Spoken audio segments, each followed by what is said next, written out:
Dear ladies and gentlemen, welcome back to the analysis of YOLENO TV. I hope you're well from wherever you're watching this channel. I'd like to start this session by appreciating you so much for making this channel grow. If you wish to support us, just subscribe to our channel and give this video a like. So Kikuyu Council of Elders now want William Ruto allies to stop insulting former President UHURU Kenyatta, and return, they will ask him to stop supporting Azimio's coalition's anti-government protests. So they were speaking at a Thika Road hotel where the elders had gathered to discuss cultural issues affecting the community. They also urged, William Ruto's allies to leave Mama Ngina alone.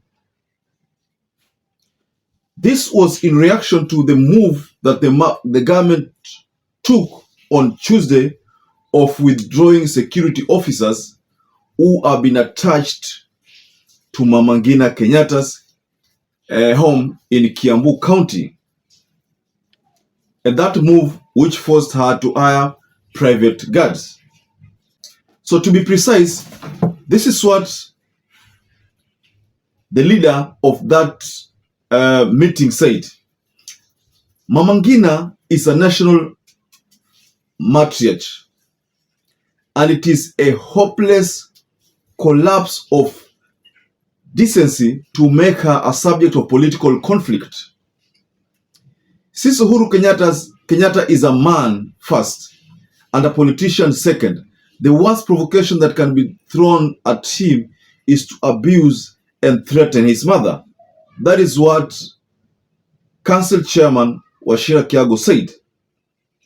And then he added, "We have been left speechless when we hear senior members of the Ruto government speaking very badly of Mama Ngina, the most vile being Trade CS Moses Kuria, who recently threatened directly on national television to go and urinate at the Pioneers' First Lady's Gate."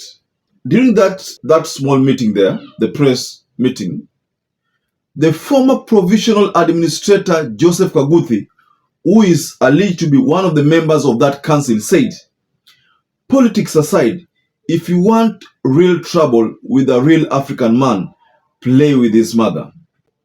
And then Mr. Kaguthi added by saying, "The best way to respond to such acts of aggression against his mother is to show them that he has the ability and courage to make life difficult for them in office." You see, the statement went further to say that Mama Ngina is not a politician, and even if she were dependent on that theoretical definition of politics, her age, her status, and the place she occupies in our history demands sensitivity in addressing her.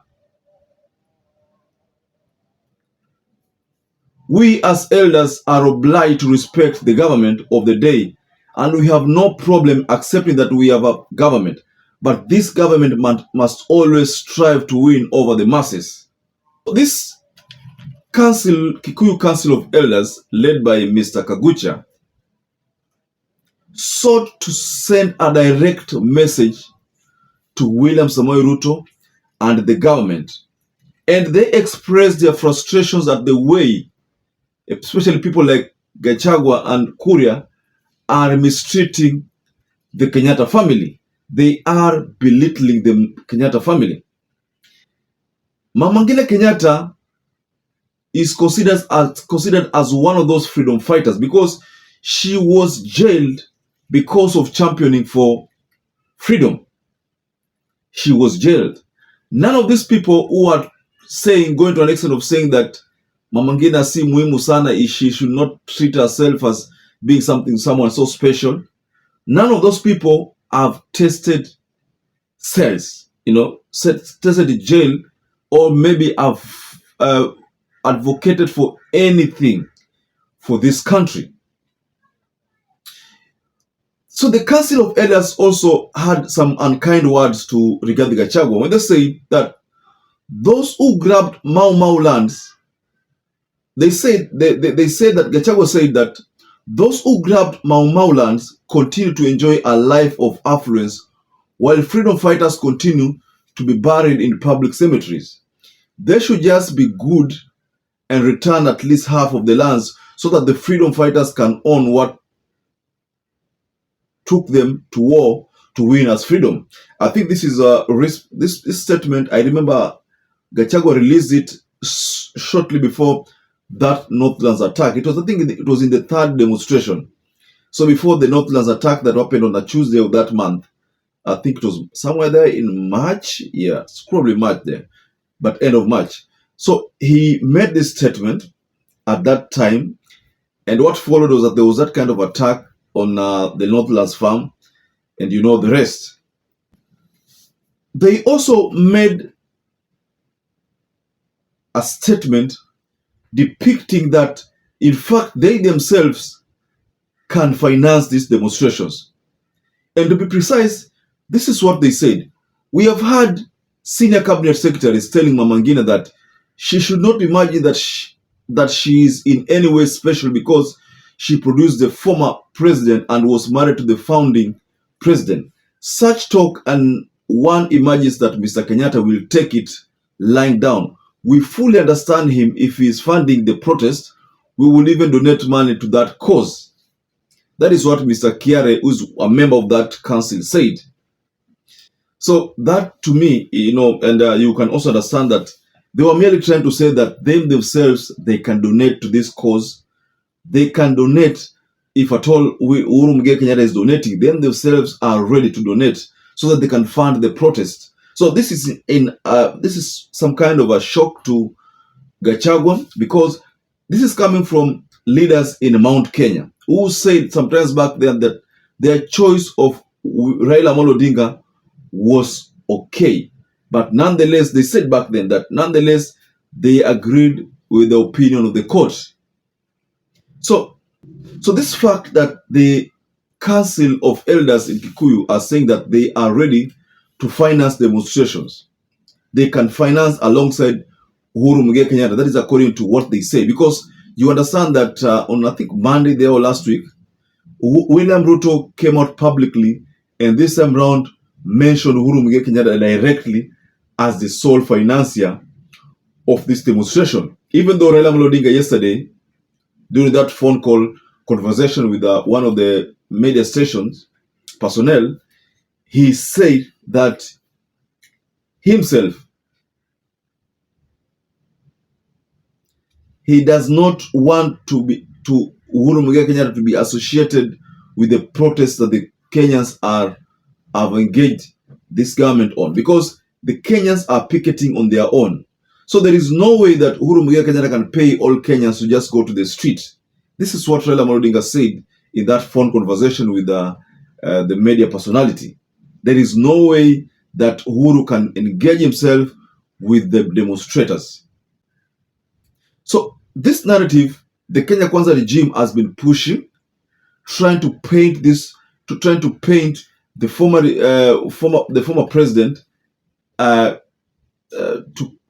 in a bad way. I think this is just meant to attack his global image, because right now, to be honest, Uhuru is making a lot of positive strides when it comes to global politics.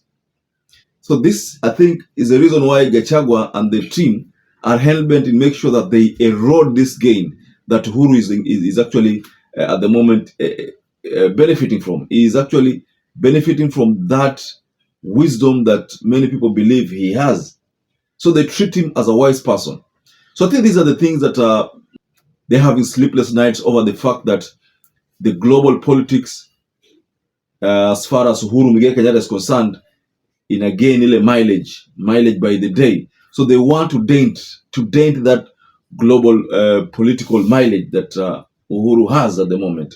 So they want to dent it so that Uhuru anaonekana kama ni mtu ambaye afai. Because the constant blames on Uhuru Muigai Kenyatta, even on Uhuru Kenyatta, is not even responding to them. The constant blames that they've started on Uhuru Muigai Kenyatta, even the time when Uhuru was in power, they kept blaming Uhuru Muigai Kenyatta. So this same round, they have also escalated this, and now they are saying that Uhuru is the one who is responsible for the demonstrations. In fact, they even went to an extent of saying that Uhuru is financing the former outlawed group Mungiki. I don't know. I don't have facts to maybe to regarding whether the group exists or doesn't exist. But the truth of the matter is that that group does not exist. So maybe that explains why Maina Njenga was arrested, and probably the Kikuyu Council of Elders are not happy with that move, and that's why they've come out publicly at a Thika Road Hotel and say that they are not happy with what the government is doing. So, ladies and gentlemen, can you tell us below the comment section there what you think about this move by the Kikuyu Council of Elders? Also, I'd like to urge you to stay safe, stay blessed until we catch up again in our next analysis.